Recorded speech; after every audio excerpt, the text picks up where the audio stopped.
ایک بادشاہ اپنے خدمت گاروں اور سپاہیوں کے ساتھ سامان سفر تیار کر کے ایک روز شکار پر گیا۔ جب وہ پہاڑ کے دامن میں دوپہر کا کھانا کھانے دسترخوان پر بیٹھا تو ایک شاہین نے اچانک آ کر اس کے سامنے سے بھنے ہوئے مرغ کو پلک جھپکتے ہی اٹھا لیا اور تیزی سے اڑتا ہوا چلا گیا۔ بادشاہ یہ بھنا ہوا مرغ کھانا چاہتا تھا، لیکن وہ دیکھتے ہی دیکھتے رہ گیا۔ اس نے فوراً ہی اپنے سپاہیوں کو حکم دیا کہ گھوڑوں پر سوار ہو کر شاہین کا پیچھا کریں اور مرغ واپس لے کر آئیں۔ فوراً ہی لشکر روانہ ہو گیا، یہاں تک کہ شاہین کا تعاقب کرتا ہوا پہاڑ کے دامن میں پہنچا، اور اس کے بعد جب سپاہیوں نے دیکھا کہ شاہین پہاڑ کے دوسری جانب جا چکا ہے تو فوراً ہی یہ سپاہی گھوڑوں سے اتر گئے اور پہاڑ کی بلندی پر جا پہنچے۔ پہاڑ کی دوسری جانب پہنچنے کے بعد انہوں نے بڑا ہی عجیب و غریب منظر دیکھا۔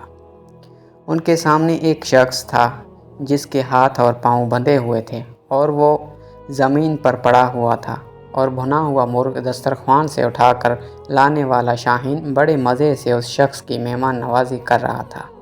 وہ پرندہ اپنی چونچ سے گوشت نوچ نوچ کر اس شخص کے منہ میں ڈال رہا تھا، اور اس کے بعد وہ اڑا اور کہیں سے اپنی چونچ میں پانی بھر لایا، پھر اس نے یہ پانی بھی اس شخص کو پلا دیا۔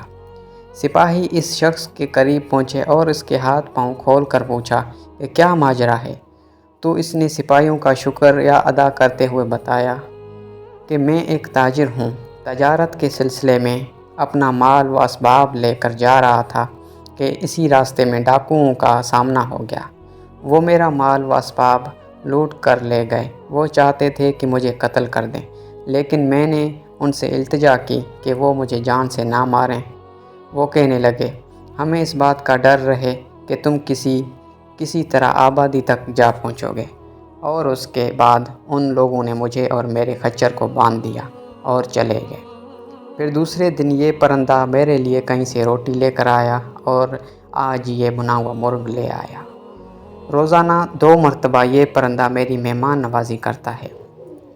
لکھا ہے کہ بادشاہ کو جب اس بات کا علم ہوا تو اس کی زندگی میں انقلاب آ گیا۔ وہ کہنے لگا، افسوس ہم پر کہ ہم ایسے خدا کے خدائی سے غافل رہے جو اس انداز سے اپنے پرندوں کو یا بندوں کو رزق فراہم کرتا ہے اور اپنا نظام چلاتا ہے۔ یہ کہہ کر بادشاہ نے اپنی حکومت سے کنارہ کشی اختیار کر لی اور اپنے زمانے کا عابد و زاہد شخص بن گیا۔